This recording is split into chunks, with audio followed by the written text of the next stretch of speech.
Puji nama Tuhan. Shalom. Sekali lagi shalom. Mari kita berikan sorak-sorai. Sebelum semua jemaat bangkit berdiri, kita mau sama-sama menyembah memuji Tuhan. Sebelumnya saya ajak kita satu dalam doa. Mari kita berdoa. Kami mengucap syukur, terima kasih Bapa. Terima kasih buat kasih setiamu dalam kehidupan kami Tuhan. Kami boleh ada sampai saat ini semua karena kasih dan anugerah Tuhan. Kami datang di hadapan-Mu, kami bersama-sama di tempat ini Tuhan. Kami memberikan persembahan kami sebagai persembahan hidup. Hidup kami, tubuh kami ini di hadapan-Mu ya Bapa. Kami berdoa Tuhan hadir dalam ibadah kami di tempat ini. Ambil alih hati dan pikiran kami. Kami hanya mau fokus melihat, mendengarkan suara-Mu Tuhan. Kami hanya mau fokus untuk tetap dan tetap terus dalam hadirat-Mu ya Bapa. Kami berdoa dalam nama Yesus. Kami bawa teman-teman, rekan-rekan kami yang dalam perjalanan untuk datang beribadah di tempat ini. Bapak, kami berdoa, kami memohonkan kepada Engkau Tuhan, jaga lindungi mereka, tibakan mereka di tempat ini. Kami mau sama-sama mengalami Engkau Tuhan, dan setiap ibadah kami, syukur kami yang kami naikkan di tempat ini. Kami berdoa jaringan internet kami tidak ada gangguan satu apapun, sehingga setiap jemaatmu juga yang ada di rumah, mereka mendengarkan firman-Mu, mereka fokus, tidak ada gangguan dalam nama Yesus. Dan Roh Kudus bekerja dari tempat ini sampai ke setiap rumah-rumah para anak-anak-Mu Tuhan. Kami berdoa dalam nama Yesus Tuhan. Segala penguasa-penguasa di udara, roh-roh teritorial, panah-panah senjata, panah-panah iblis yang mengganggu konsentrasi untuk kami beribadah, kami satu hati pada saat ini Bapa. Kami patahkan, kami hancurkan di dalam nama Yesus. Dan kuasa-Mu Kau nyatakan di tempat ini Tuhan. Datanglah kerajaan-Mu, jadilah kehendak-Mu di tempat ini. Di dalam nama Yesus Tuhan kami siap untuk memuji Engkau. Haleluya. Amin. Sekali lagi saya buat semua jemaat bangkit berdiri. Yang percaya ada kuasa dalam pujian dan penyembahan, boleh lambaikan tangan saudara. Berikan senyum kiri kanan. Tuhan Yesus baik, Tuhan kasih. Haleluya. Dan kita datang kepada Tuhan. Kita percaya kuasa Tuhan lebih besar saat kita datang menyembah dan memuji Tuhan. Amin.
Mari kita siapkan hati kita, kita mau menyembah, memuji, memuliakan Tuhan lebih dalam lagi.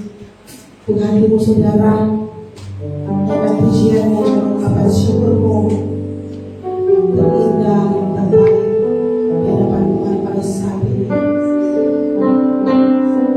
Syukur limpah kami berikan kepadamu Tuhan. Terima kasih buat kasih setiamu sepanjang minggu berlalu Bapak. Banyak hal yang terjadi dalam kehidupan kami Tuhan. Di sepanjang minggu banyak hal yang terjadi Tuhan. Tapi kami tahu dan kami percaya bukti penyertaanmu Bapak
Terima kasih untuk semua keajaiban. Terima kasih buat semua kebaikan. Kami membutuhkan-Mu dan terus membutuhkan-Mu Tuhan. Buat setiap kami kembali berdiri dari jurang maut dan kegagalan yang gelap. Buat setiap kami percaya bahwa anugerah-Mu tidak terbatas. Semua yang tertutup di depan kami biarlah hari Tuhan buka sehingga kami melihat terang, kami melihat cinta. Semua lutut yang sudah letih lesu bahkan tidak sanggup berdiri lagi, sudah tertatih-tatih Tuhan, Engkau topang, Engkau angkat dan Engkau berkata, bangkit, berjalanlah dan angkatlah di laut. Ketika kami berdoa, Kau mendengar dan menjawabnya. Ketika kami duduk diam dan mendengar, Kau berbicara, memberikan segala hikmat pengertian kepada kami. Bapa, kami akan mendengarkan Kau berbicara dengan suara yang lembut, tegas dan berwibawa. Sampaikanlah perkataan-perkataan kehidupan kepada kami. Di dalam nama Yesus, amin. Silakan duduk coba Tuhan.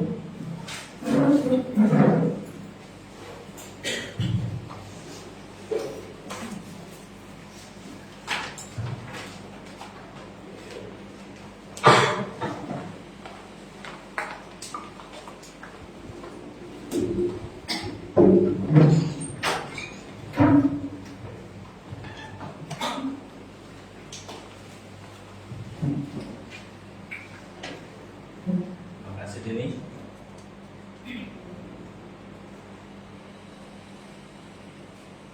Shalom semuanya. Saya masih senang untuk membahas tentang Gehazi. Namun nanti ada kisah yang berbeda, bukan cuma dia yang akan saya bahas. Kita akan lanjutkan mengubah kegagalan. Dengar baik-baik, jangan biarkan masa lalumu menentukan masa depanmu. Jangan biarkan engkau didikte dengan kesalahanmu. Engkau bisa memilih berkata, saya berharap moga-moga hidup saya baik. Itu bukan pengharapan yang Tuhan kasih. Ya kalau Tuhan tolong saya, puji Tuhan. Kalau Tuhan tidak tolong saya, apa boleh buat? Itu bukan harapan. Harapan itu ketika kau bangun pagi, kau berkata, hari ini akan semakin baik. Apapun terjadi, hari ini akan terus baik. Itu harapan. Atau kau akan membiarkan dirimu ketika kau bangun tidur dan kau didikte oleh iblis, dari malam kau habis bikin apa? Dan dia akan terus menuduhmu dan terus menuduhmu. Tapi orang yang memiliki harapan bahwa akan terus ada perubahan, akan ada yang namanya musim pergantian di dalam Tuhan, dan akan ada terus berkat, ada terus cinta, ada terus anugerah. Tuhan itu tidak terkejut dengan kelemahanmu. Bahkan sebelum kau tahu kau punya kelemahan, Tuhan pun sudah tahu terlebih dahulu. Luar biasa Tuhan itu. Yesaya 61 ayat 3. Coba buka ayat itu. Saya pengen kita semua baca ayat.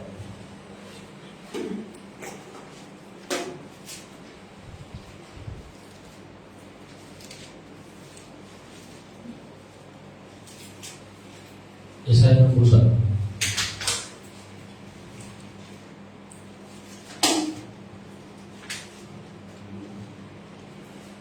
Jadi tolong AC-nya dikasih suhunya 16, remote-nya warna biru. Tolong.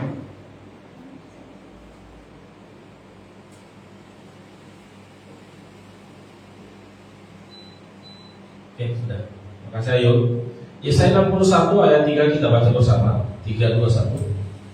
Untuk mengaruniakan kepada mereka perhiasan kepala ganti aku, minyak untuk pesta ganti kain kaku, nyanyian puji-pujian ganti semangat yang pudar, supaya orang menyebut mereka pohon tarbatin kebenaran, tanaman Tuhan untuk memperlihatkan keagungannya. Di dalam Kristus ada musim pergantian.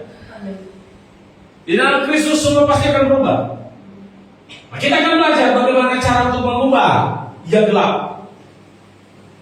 Bagaimana cara mengubah semangat yang benar itu digantikan dengan sebuah nyanyian, puji-pujian, kidung agung, semarak dan sorai-sorai. Bagaimana kita harus mengganti abu? Abu itu berbicara tentang perkabungan, berbicara tentang aduh lemah letih lesulung selai, tidak berdaya, penuh beban berat, itu abu. Tetapi dikatakan Tuhan akan mengganti abu itu dengan sebuah perhiasan. Oh, keren. Keren sekali. Dan sekali memang kau perlu ada di tempat yang gelap supaya kau bisa mengerti mana pahit, mana manis. Seringkali Tuhan akan mengizinkan kau masuk di tempat yang tidak bagus supaya kau mengerti betapa dalam dan cintanya Tuhan. Tanpa Tuhan kau tidak bisa berbuat apa. Kau harus berdamai dengan dirimu.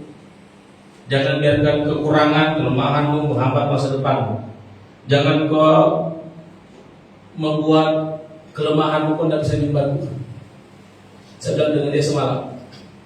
Kalau kamu tanya dia siapa, tebak saja siapa.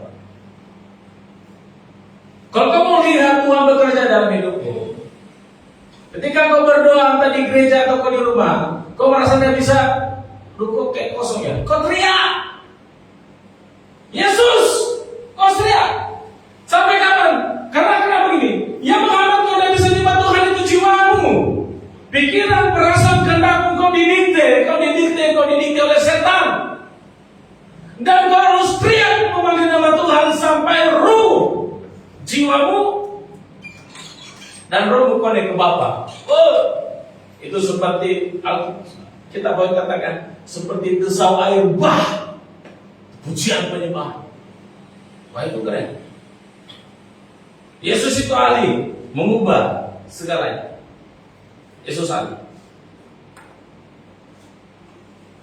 Ada orang yang gagal lama sekali dia panggil. Ada orang gagal cepat. Kita bisa membahas. Kegagalan di hasil itu menjadi sebuah peringatan, alarm untuk kita semua. Tidak peduli siapa yang bimbing kau. Tidak peduli kau ada di gereja mana. Kau di Karis atau di gereja lain. Semua orang punya sisi gelap. Dengar baik-baik, semua orang punya sisi gelap. Kau tidak tangani sisi gelapmu, kau akan melecehkan kemuliaan Tuhan. Kau tidak tangani sisi gelapmu, kau akan menghina panggilan Tuhan. Kau akan menganggap remeh kasih karunia Tuhan. Sisi gelap kalau tidak ditangani akan membawa kehancuran atas hidupmu. Kau akan mengambil sebuah keputusan yang salah, bahkan ketika kau jatuh di dalam dosa, kau menikmati dosa itu. Sisi gelap itu muncul ke permukaan ketika ada dua hal yang membuat sisi gelap itu muncul. Kalau bahasa saya, sifat bajingan manusia itu keluar ketika dia dikasih uang dan ketika dia disodorkan jabatan. Bajingan yang keluar itu.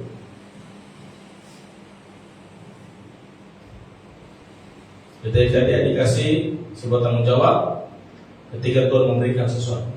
Dengar baik-baik. Dengar ini, apapun yang kau ambil dari Tuhan, Tuhan izinkan, Tuhan tidak larang, silakan ambil. Tapi kau akan bertanggung jawab dengan apa yang kau ambil dari Tuhan yang berupa dosa. Berupa. Kau bisa harus membedakan kapan kau harus mengambil dan kapan kau harus menerima. Ketika Tuhan memberikan sesuatu, kau harus menerimanya dan berucapan syukur, harus.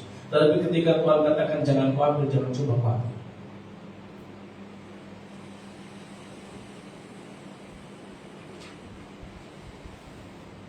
Jadi kegagalan GHC itu peringatan, alarm untuk kita. Tetapi kebangkitan GHC dan kegagalannya itu menjadi sebuah alasan yang sangat kuat bahwa semua orang berhak untuk mendapatkan pemulihan. Yang setuju katakan amin. Semua orang berhak untuk mendapatkan pemulihan. Tapi dengar baik-baik, setiap orang tidak berhak untuk menghakimi orang yang jatuh. Dengar itu. Kita tidak berhak menghakimi orang yang jatuh. Kita tidak punya hak. Jangan menghakimi orang yang jatuh. Kalau kau tidak bisa tolong dia, diam saja. Saya begitu. Dulu saya tidak seperti itu. Dulu saya kalau orang jatuh, saya hakimi dia. Kenapa? Karena saya tidak mengerti tentang kasih karunia Tuhan. Namun ketika saya mengerti tentang kasih karunia Tuhan, kalau saya tidak bisa tolong dia, saya diam saja. Dia berbuat apa? Kalau saya bisa tolong, saya akan bicara. Selesai.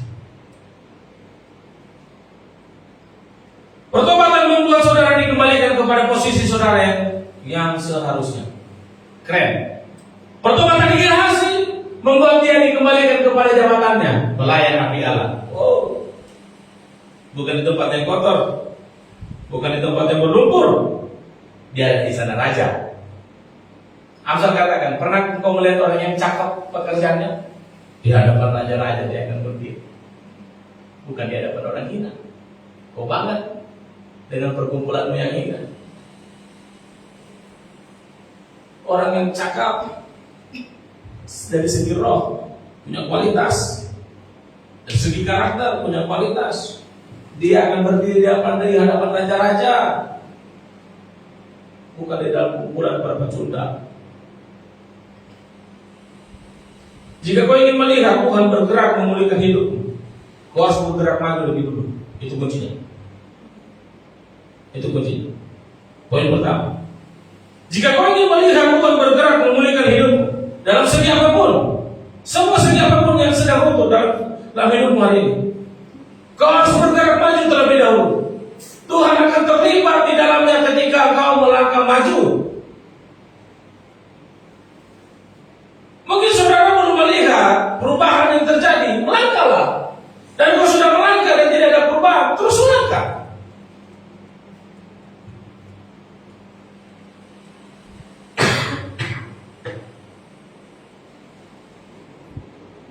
Ketika saudara-saudara di proses Tuhan, dengar baik-baik pesan ini, dengarkan rema dan poin ini. Jangan kau fokus dengan waktu, kapan kau bangkit. Jangan kau fokus kenapa terlalu lama saya ada di sini. Kau harus fokus dengan ketaatan. Itu.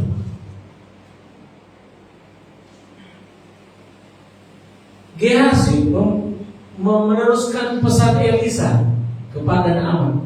7 kali kau dicelup di sungai Yordan. Dengar ya, ada kata 7, angka 7. Namun ketika berkat Gehazi digantikan menjadi kutub, 7 tahun dia menderita. Angka 7. 7 kali celup, 7 kali 7 tahun. Dia tidak pernah tahu 7 tahun kalau dia akan mengalami penderitaan. Dia tidak tahu, saudara. Apa yang dia lakukan? Dia cuma taat. Di dalam perjanjian lama, para nabi itu disebut melihat. Dengar ya. Di dalam perjanjian lama, para nabi itu disebut para pelihat. Kalau orang-orang mau pergi berdoa dan mau berjumpa dengan nabi, mereka akan berkata, di mana rumah para pelihat? Kenapa dikatakan pelihat? Itu mata Tuhan. Nabi itu utusan Tuhan, dia memiliki mata Tuhan. Makanya ketika Gehazi berbohong, ya dia kan tak, jadi saya kan tahu, saya tidak ikut, tapi kan hatiku ada dengan kau. Kaget gitu. Dia tahu. Dia lupa jabatan Nabi. Nah, itu pelihat Tuhan. Saya kembali lagi. Dalam proses Tuhan membentukmu, jangan fokus dengan waktu berapa lama kau akan bangkit, tapi fokus dengan ketaatan. Kalau Tuhan bilang jalan-jalan, kalau Tuhan bilang jangan sentuh, jangan sentuh. Lukas 17 ayat 11.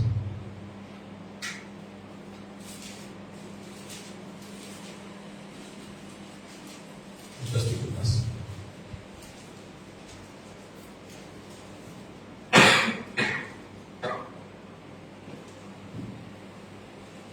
Lukas 17. Nanti sudah di Unun bantu saya baca ayat 11. Dan selanjutnya. 17 ayat pertama. Sorry, dia ayat 11. Dalam perjalanannya ke Yerusalem, Yesus menyusut perbatasan Samaria dan Galilea. Ketika ia memasuki suatu desa, datanglah 10 orang kusta menemui dia. Mereka tinggal berdiri agak jauh dan berteriak, "Yesus, Guru, kasihanilah kami." Lalu ia memandang mereka dan berkata, "Pergilah, perlihatkanlah dirimu kepada imam-imam." Dan sementara mereka di tengah jalan, mereka menjadi tahir. Oke, stop.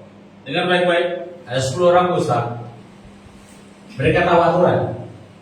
Mereka tidak mendekat sama Yesus. Dia dari jauh. Makanya saya katakan, kalau jiwamu membentengi, kau tidak bisa berjumpa dengan Tuhan, kau teriak, Yesus, kasihan saya. Apakah Yesus dengar? Dia dengar, bro.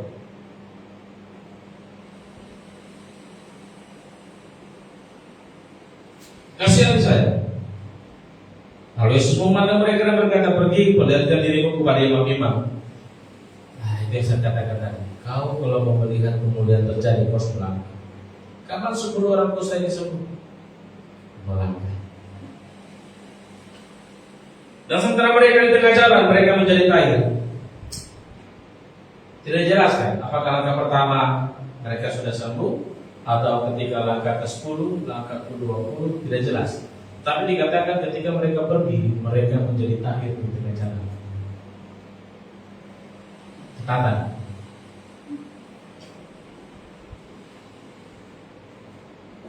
Tapi sama sampaikan, untuk sebuah kebangkitan, perubahan, seringkali kau harus mengambil satu resiko. Orang yang tidak berani mengambil resiko, dia tidak bisa pulih, dia tidak bisa bangkit. 10 orang kusta itu punya resiko dilempar dengan batu oleh imam-imam. Nah, orang kusta itu harus masuk ke gereja, ke bait Allah. Dia resiko. Kau tidak pernah bisa melihat kemuliaan itu terjadi kalau kau tidak ambil resiko keluar dari komunitas yang tidak baik. Tinggalkan orang-orang yang tidak baik. Keluar dari zona nyaman. Kau harus melangkah. Pasal 18 dan 35. Urut lanjutkan baca. Lukas 18 dan 35. Dan selanjutnya. Waktu Yesus hampir tiba di Yeriko, orang buta yang duduk di pinggir jalan dan mengemis. Waktu orang itu mendengar orang banyak lewat, ia bertanya, apa itu? Kata orang kepadanya, Yesus orang Nazaret lewat. Lalu dia berseru, Yesus anak Daud, kasihanilah aku. Maka mereka yang berjalan di depan menegur dia supaya ia diam. Namun semakin keras dia berseru, anak Daud, kasihanilah aku. Lihat, orang buta ini punya resiko dipukul, punya resiko diusir, punya resiko ditolak, dilempar, digusur. Dia sudah bilang diam. Dia sementara duduk, mengemis, orang lewat, dia buta. Siapapun lewat, dia tantangannya. Kenapa ini rame-rame ini? Yesus orang Nazaret lewat. Dia pernah dengar. Dia sudah mendengar tentang Yesus. Dia berdiri. Yesus anak Daud, kasihannya aku. Diam kau. Ribut kau pengemis. Semakin disuruh diam, dia semakin kuat. Itu iman. Kita berdoa tidak dapat hadirat Tuhan, berhenti. Dan harus beda doa.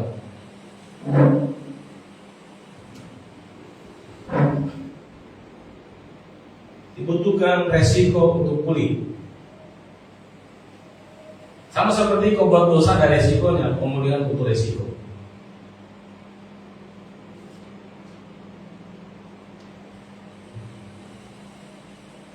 Yesus dengar. Kebaikan Tuhan selalu mendampingi kita. Bangun pagi, harus bisa makan, datang ke sini ke gereja. Untuk menyertai Tuhan.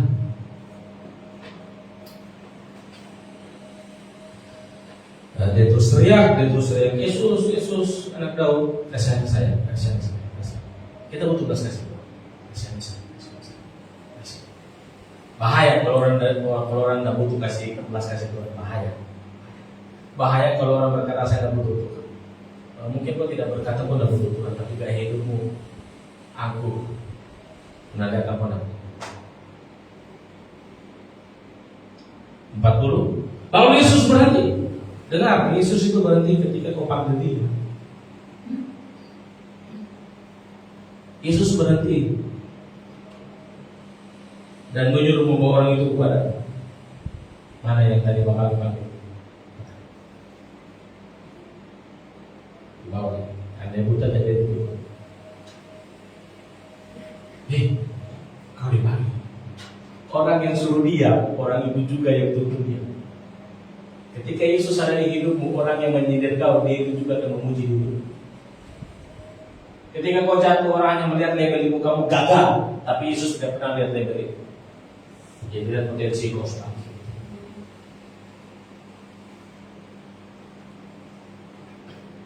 Tanya lagi, apa yang kau kehendaki supaya kau berbuat?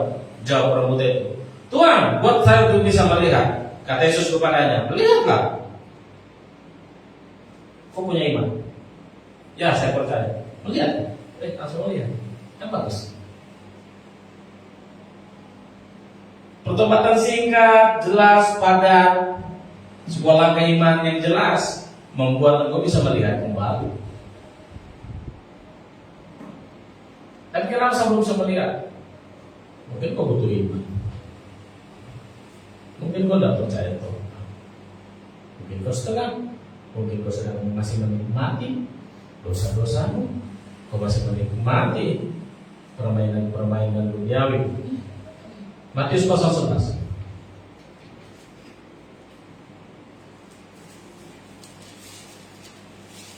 Ini ayat sangat populer ya.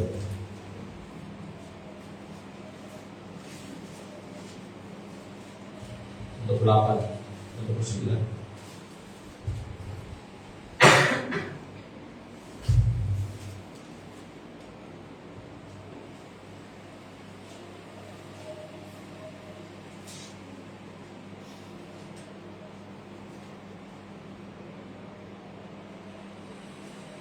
Jadi bacakan Matius 11 ayat 28 29. Marilah kepadaku semua yang letih lesu dan berbeban berat, aku akan memberi kelegaan kepadamu. Pikulah yang kupasang dan belajarlah padaku, karena aku lemah lembut dan rendah hati, dan jiwamu akan mendapat ketenangan. Kau sudah dengar ayat itu berkali-kali, tapi seberapa sering kau datang sama Tuhan? Berapa sering kau datang sama Tuhan? Tuhan sudah bilang, ini bagian VIP. Ini VIP-nya Tuhan.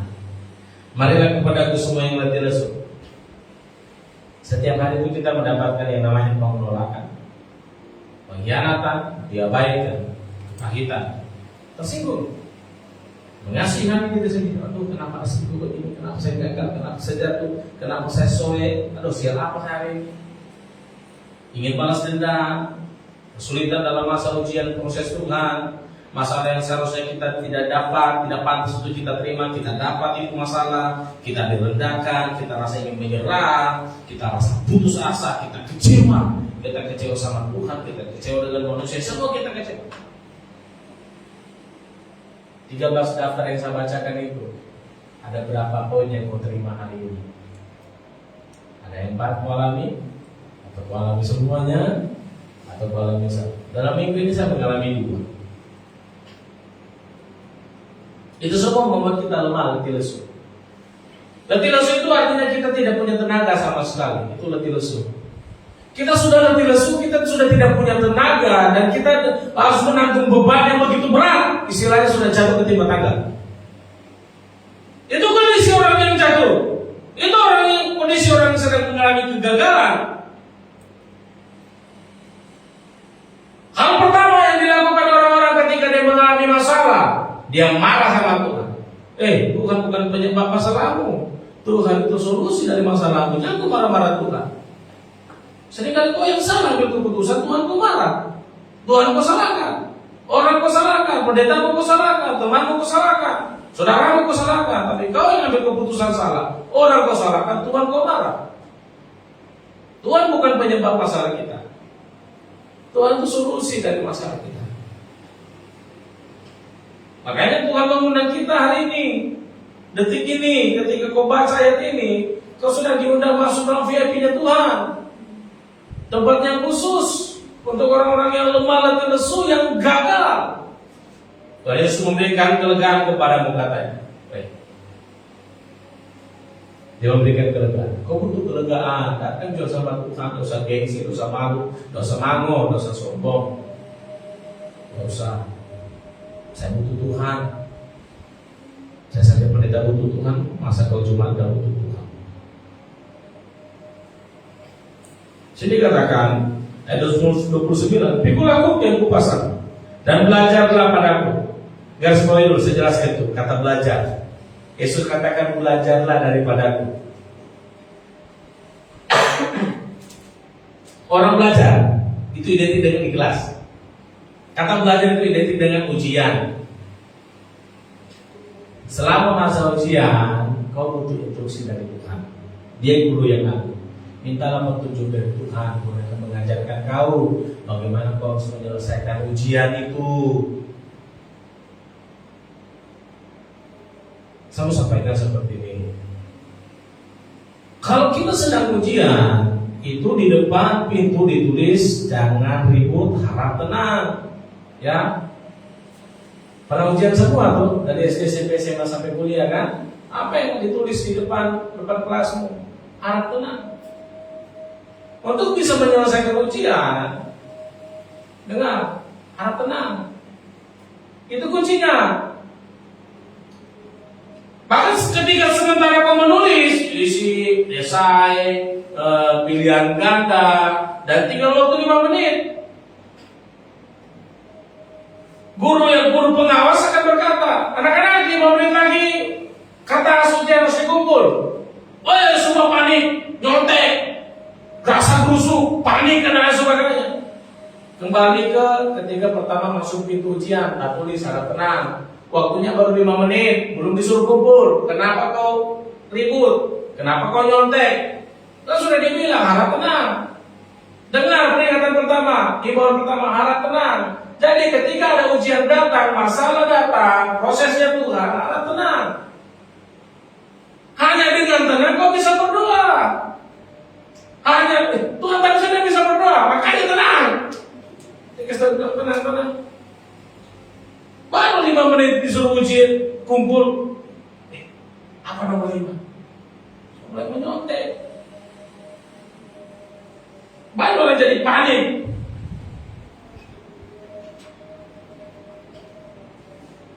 Hikmat Tuhan akan turun ketika kita tenang. Ketika saya dan kamu tenang. Dan kita bisa menyelesaikan ujian, apapun ujian itu. Ketika kita tenang. Waktunya habis. Kumpul saja. Kumpul. Meskipun waktu mengikuti ujian, dari semua orang yang hadir ini ada yang dapat merah. Pernah kamu ujian dapat merah? Saya pernah. Prisa. Merah. Tapi bagus guru itu. Semua guru. Luar biasa guru-guru itu. Apalagi guru kita yang agung. Ketika kita dapat nilai E atau D, kita tidak dimarah, kita tidak diusir, kita tidak dipukul. Cuma dikatakan minggu depan akan ulang ujian. Betul tak?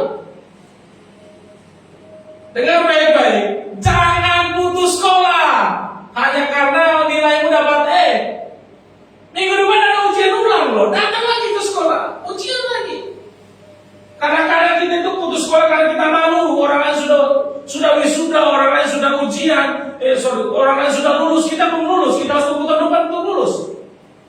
Dengan tidak peduli kamu lulus hari ini kah, kamu lulus di umur 17 kau sudah lulus ujiannya Tuhan, umur 30 baru kau lulus ujiannya Tuhan. Intinya kau lulus. Bukan masalah belum lulus saya. Kenapa kalau belum lulus? Ada ujian ulang, ujian persamaan, ada ikut paket B, ada ikut paket C. Tapi kalau ijazah S1 tidak ada paketnya. Itu memang berarti harus ulang lagi. Dengar baik-baik. Jangan malu. Orang kan kadang saya punya teman-teman itu tidak lulus, ya sudah sekolah. Yang penting sudah bisa baca tulis di dagang sudah. Gengsi, malu. Ada orang di gereja gagal, malu. Temo lagi ikut ujian di gereja. Temo lagi ikut ujian iman.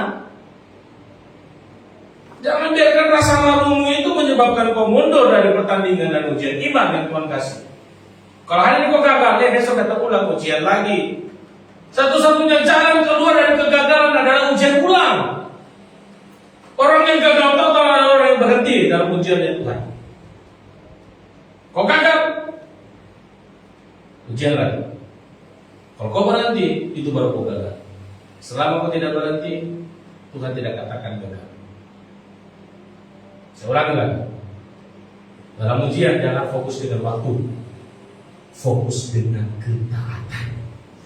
Ada pertama kau masuk pintu, tak tulis harap tenang, diam saja situ. Kerjakan tugas. Ketaatan itu mempercepat prosesnya Tuhan. Itu tadi dia saya katakan. Ada orang yang jatuh tiba-tiba cepat sekali angkat karena dia taat. Naaman kan cuma 7 kali dicelup, dia taat.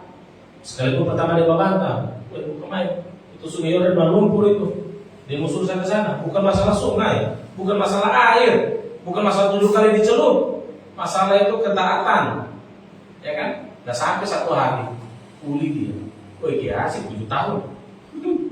Ada orang yang cepat dari kita. Kenapa? Ketaatanmu itu akan membuat proses pemulihan itu cepat. Ketaatan itu berhubungan dengan yang namanya kerendahan hati. Makanya Yesus katakan belajarlah daripadaku. Orang yang rendah hati itu orang yang mau belajar, saudaraku. Menyadari sisi gelap kita, menyadari kecenderungan kelemahan kita.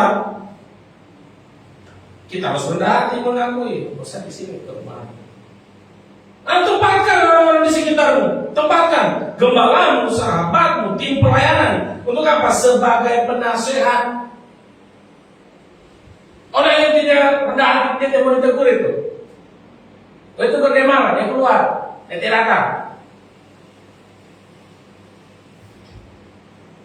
Kalau ditegur jangan melawan, jangan membantah. Dan kau salah deh. Menurut kau tidak salah. Karena kita punya pikiran berbeda. Jangan membantah. Ulang renungkan. Salahku di mata dia. Pasal yang dibilang itu. Renungkan. Kalau kau dapat kesalahan itu, kadang satu malam kau tidak dapat itu. Renungkan berhari-hari. Kau akan dapat dan kau perbaiki. Itu orang yang rendah hati. Yang salah deh. Salah dari mana? Itu kodnya salah. Contohnya. Sebetul pukulan ini kak, betul? Iya, menurutku betul. Kalau saya pakaikan orang yang sabuk hitam, dapat semua sana aja tuh. Masih sabuk putih kita.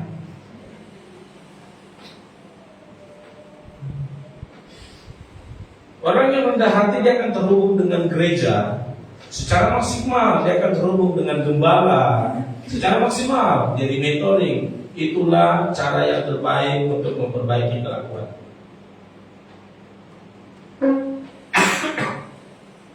Orang-orang yang gagal, dengar. Salah satu alasan kenapa orang gagal jatuh, karena mereka tidak siap dan tidak mau ditegur. Mereka merasa benar dan mereka membenarkan. Bapak juga. Amsal 16 ayat 18. Tidak baca. Amsal 16 ayat 18. Ini teguran untuk orang-orang yang melawan kalau ditegur ini. Amsal 16 ayat 18. Ya. Pencokakan mendahului kehancuran dan tinggi hati mendahului kejahatan. Kejatuhan. Ulang lagi kasih kuat.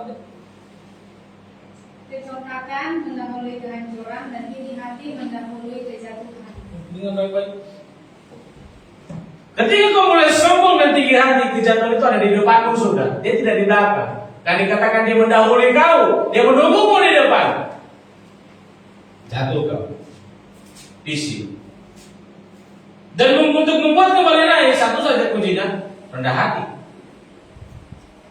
Lawan kata dari sombong, ya rendah hati. Amsal 16 ayat 18. Pencokakan mendahului kehancuran. Masa dan bisa cari. Dia sudah di depan.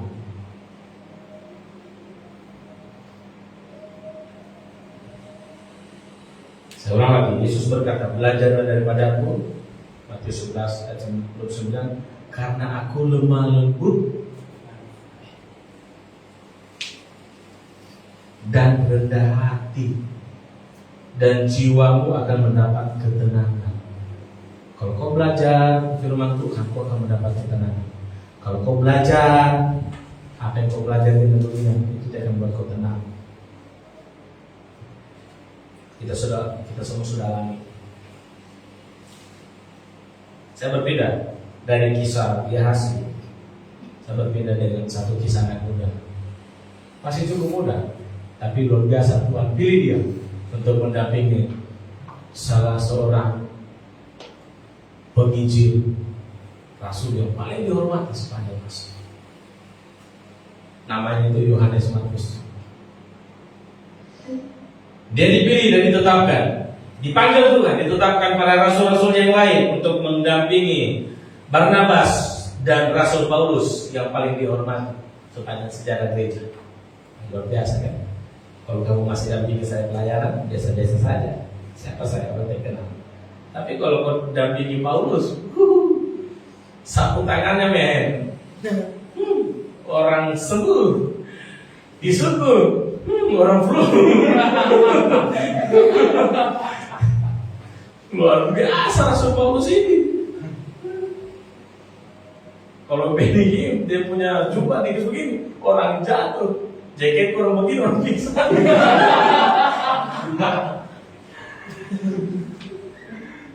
Saya masuk dalam kisah Yohanes Markus. Dia itu sangat muda. Kalau Alkitab tidak catat umurnya berapa pada waktu itu. Dia mendampingi Paulus. Paulus pun masih muda pada waktu itu. Ada lagi anak muda yang lebih muda dari Paulus. Dia mendampingi Paulus dan Barnabas pergi menyusuri Asia. Dalam perkabaran Injil misi pertama Paulus, ada anak kecil yang mendampingi dia luar biasa. Tetapi dalam perjalanan dia mendapat tekanan, dia rasa takut, dia khawatir, dia pulang. Dia kasih ke Paulus dan Barnabas. Dia pulang ke rumahnya bersembunyi sama ibunya. Sampai waktu pelayanan kasih tinggal saya, ibu manja. Tanpa bilang apa-apa dia kepada Paulus, dia pulang. Paulus pada waktu dia tidak gubris. Dia lanjut di masa Barnabas. Kita lanjut saja. Kita selesaikan dan tuntaskan misi. Luar biasa, 2 orang. Mereka sisir Asia kecil dan mereka pulang membawa kabar baik. Banyak orang dipulihkan di dalam pelayanan itu. Tetapi dalam misi yang kedua, mereka mau jalan lagi. Barnabas itu, Markus itu sepupunya Barnabas, Rasul Barnabas. Ketika mau pergi, Barnabas bilang, kita bawa orang itu mana itu? Itu Yohanes Markus. Paulus marah. Kita baca ya, Kisah Rasul 15 ayat 36.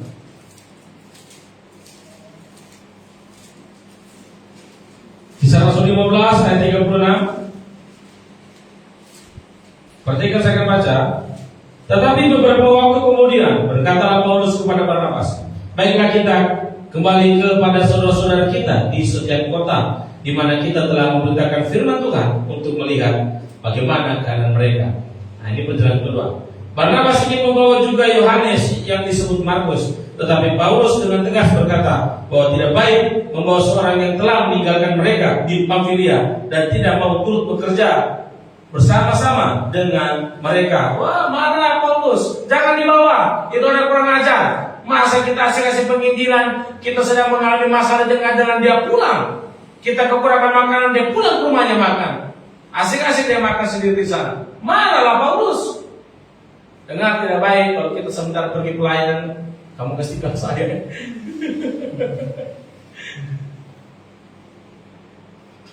Harus katakan jangan gini bodoh. Tapi Barnabas, karena itu saudaranya, mereka berselisih paham di atas itu. Mereka marah. Paulus dan Barnabas kok marah. Sekali lagi Paulus kehilangan kepercayaan dari Yohanes Markus, seorang muda ini. Dia kehilangan kepercayaan. Dan sekali lagi tidak ada yang tahu apa yang terjadi dengan Yohanes Markus ketika Paulus menolak dia dalam pelayanan. Jangan lagi kau ikut saya. Kalau kau pelayan, kau pergi saja sama sepupu pengusaha. Pergi kepada Barnabas, jangan kau ikut. Kau sobat tinggal saya. Kira-kira begitu mungkin pembahasan sederhana. Kita tahu apa yang terjadi dengan Yohanes Markus.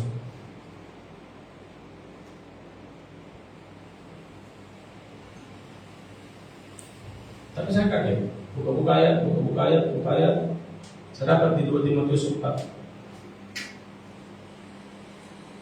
2 Timotius pasal 4 10.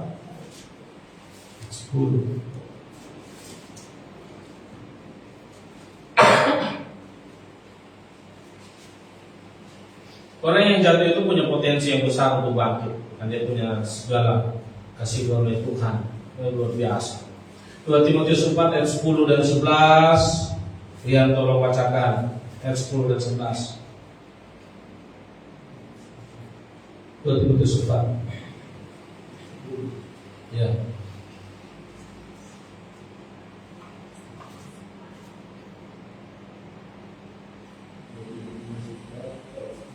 Karena Demas telah mencintai dunia ini dan meninggalkan aku. Dia telah berangkat ke Tesalonika.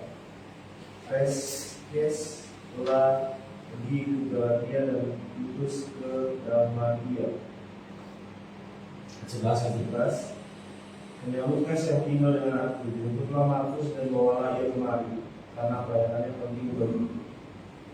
Orang yang itulah Paulus loh. Orang yang mengkhianati Paulus.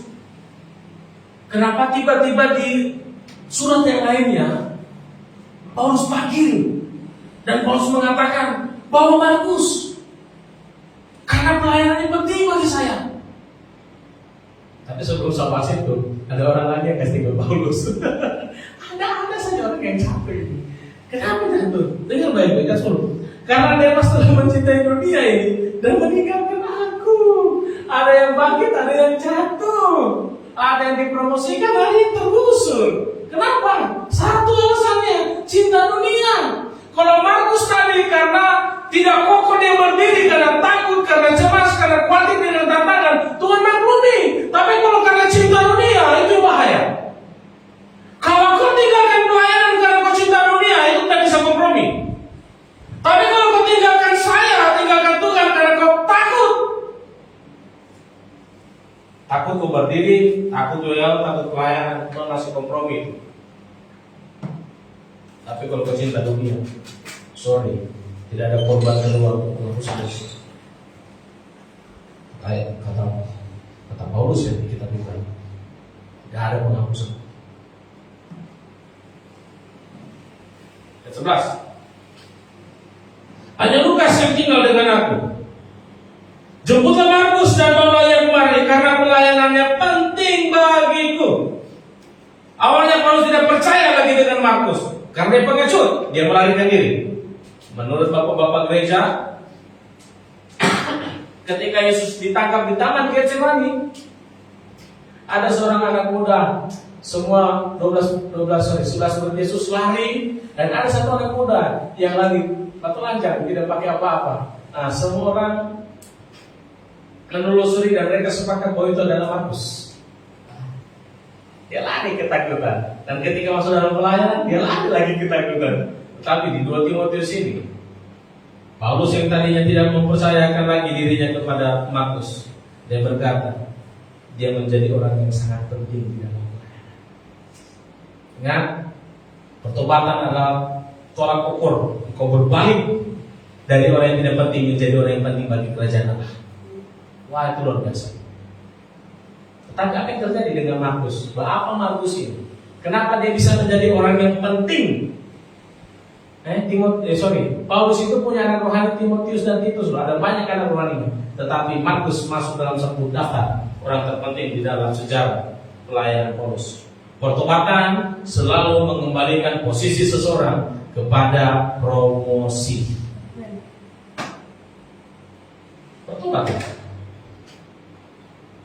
Pertobatan Yohanes Markus bukan cuma mendapatkan kepercayaan Paulus. Dengar baik-baik. Pertobatan Yohanes Markus bukan hanya mendapatkan kepercayaan menjadi orang yang penting di dalam penginjilan Paulus, tetapi Yohanes Markus mendapatkan kepercayaan dari Tuhan Yesus untuk menulis keempat Injil, salah satunya Injil Markus, dia yang tulis. Ketika kau bangkit dari pertobatanmu, kau mendapatkan kepercayaan dari Yesus. Wah, itu luar biasa. Orang pengecut, orang pecundang ketika bertobat, Injil Markus dia tulis. Luar biasa kan? Dengar, pertobatanmu tidak akan pernah sia-sia. Tapi saya mendapatkan fakta menarik lagi.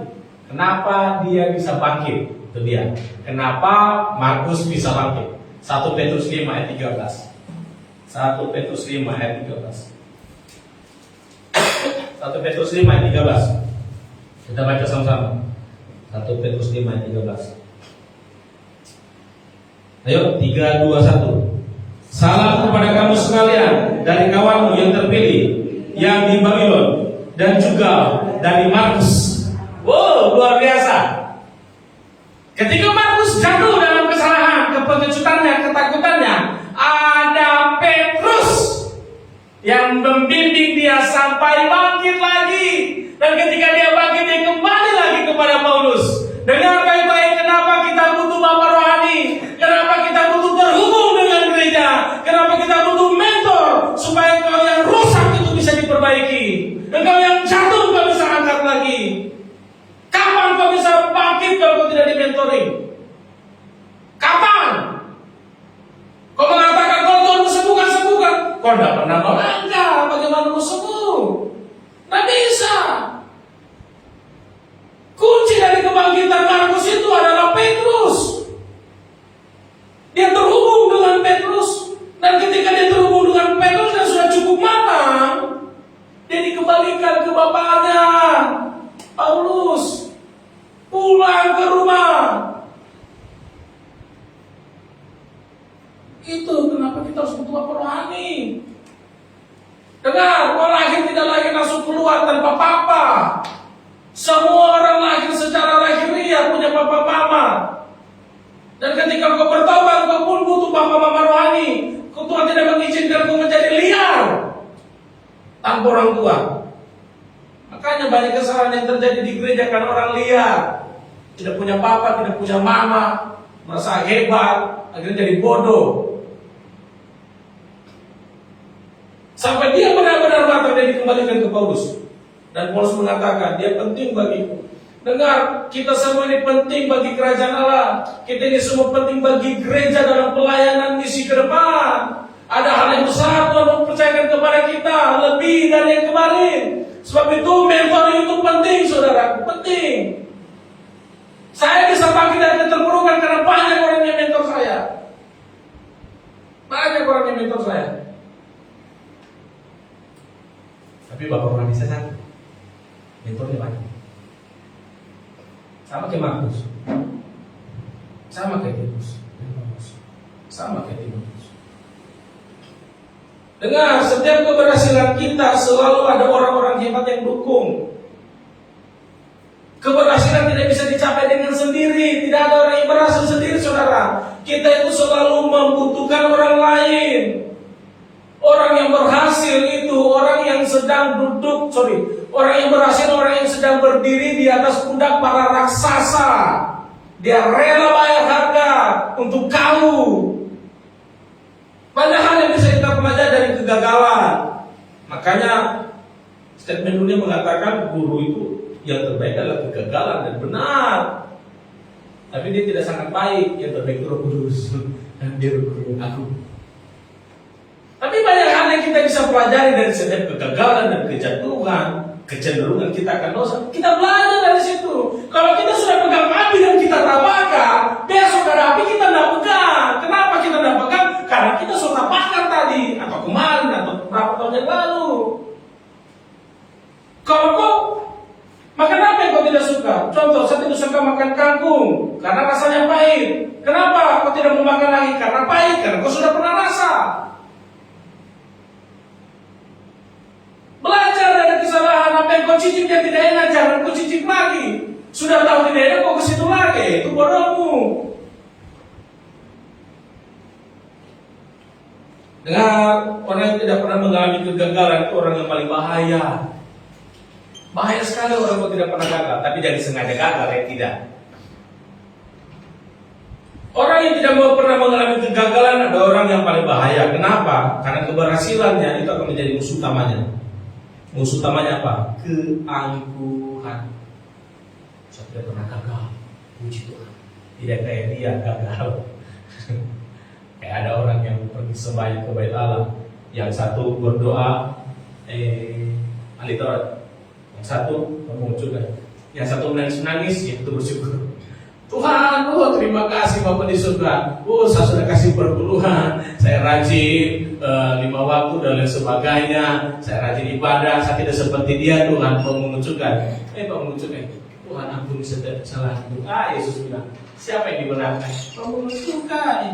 Dia tahu apa arti kegagalan dengan orang yang tidak pernah gagal. Bahaya. Orang yang tidak pernah gagal akan menghakimi orang yang gagal. Dengar ya.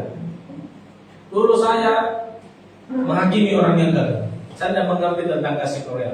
Ketika saya mengerti, berat juga.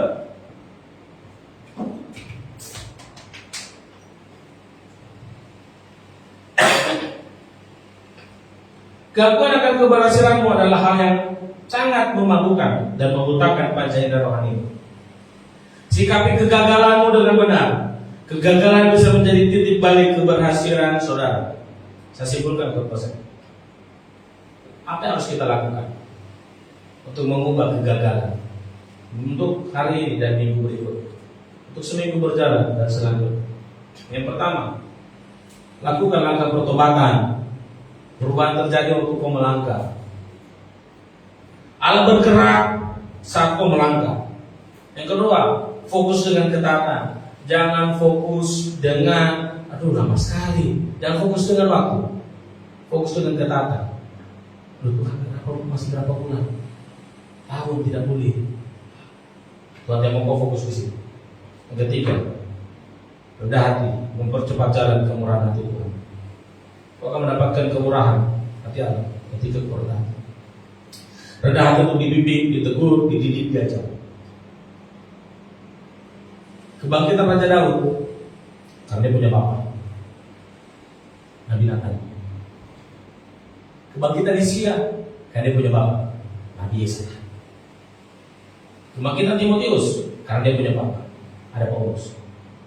Kejatuhan Saul, dia punya bapak, ditegur Nabi Samuel. Bapaknya orangnya Nabi Samuel, ditegur dia melawan. Hilang Nabi Daud. Tuhan gantikan dia. Karena dia melawan dengan Bapak.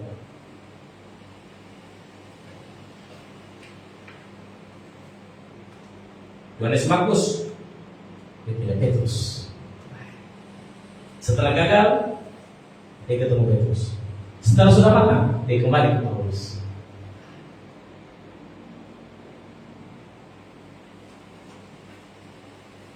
Yang keempat,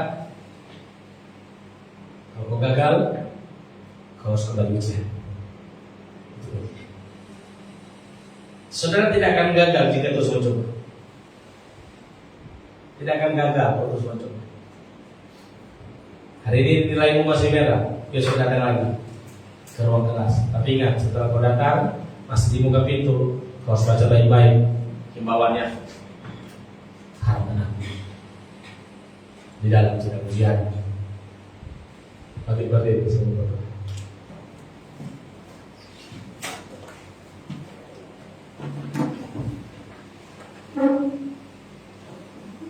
Bapa, terima kasih untuk cintamu. Terima kasih untuk anugerah.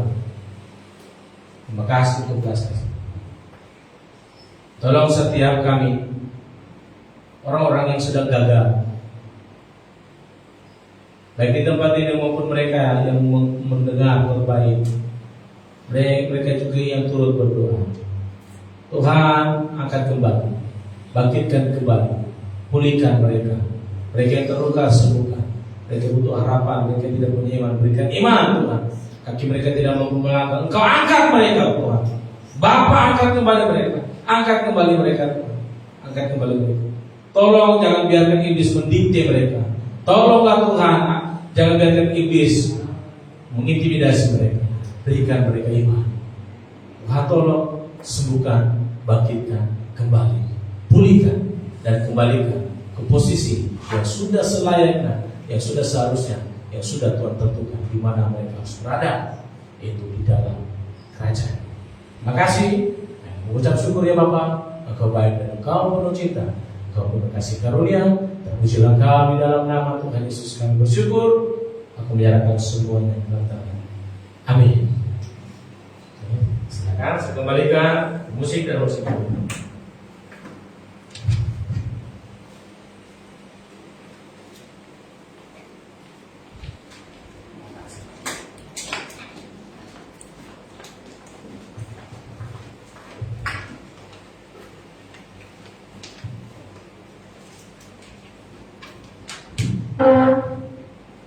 Puji Tuhan yang diberkati oleh Tuhan firman Tuhan oleh banyak saudara. Puji Tuhan.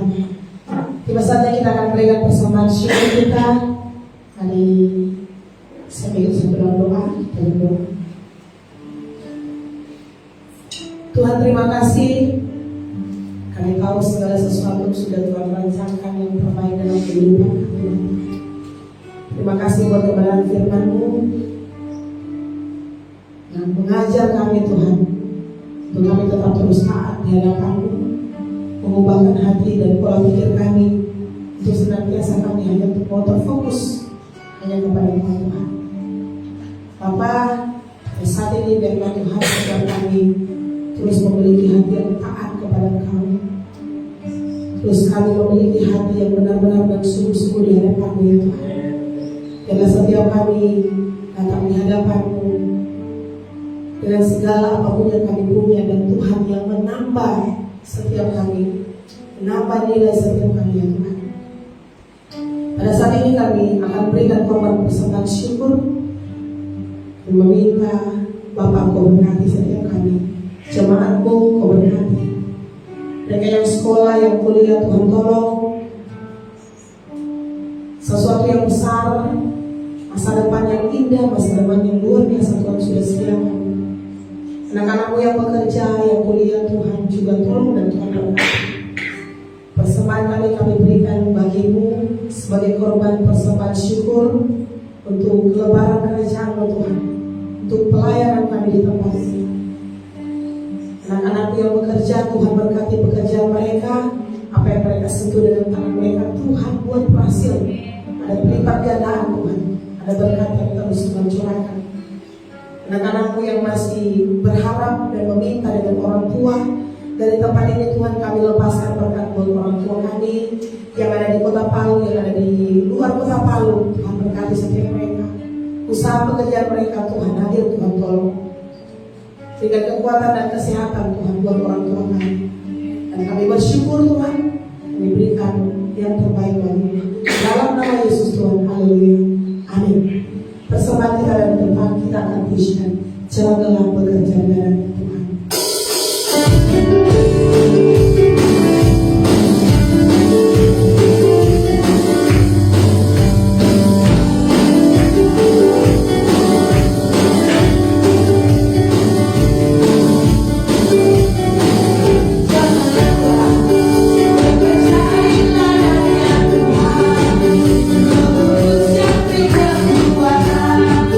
Yang mengajar dan mengajar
selama pelayanan kita minggu ini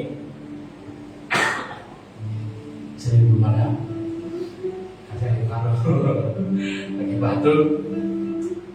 Hari Selasa ada pelayan di SMK nanti Bogor mau sharing ya hari Selasa. Kemarin kita sudah lakukan gilir ya, Henry belum bisa kota sini. Hari Rabu Bonsel terakhir.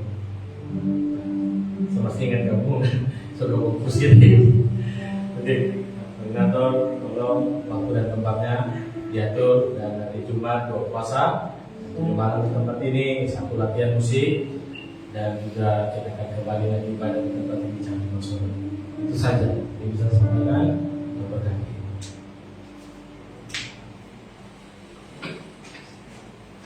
Kita akan mengakhiri ibadah kita sejauh semua jemaat pagi berhenti. Mari kita berikan pujian terima kasih kepada Yesus.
Berkati setiap kami untuk membawa api lawatan-Mu Tuhan.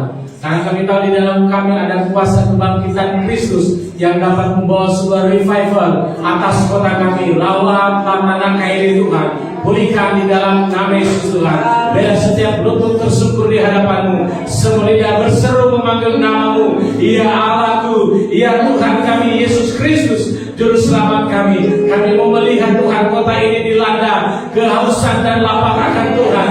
Kami merindukan ada global tsunami, lautan yang besar atas kota kami, kota Palu Tuhan, sampai di kota-kota Tuhan, di Sigi, Donggala Tuhan, di Lawan Tuhan, daerah-daerah sekitar dilawat di dalam nama Yesus. Pemerintahan kami, masyarakat kami Tuhan, bawa ke dalam tangan-Mu, masuk ke dalam perjanjian-Mu Tuhan. Pulihkan pemerintahan kami, pulihkan Tuhan semua masyarakat.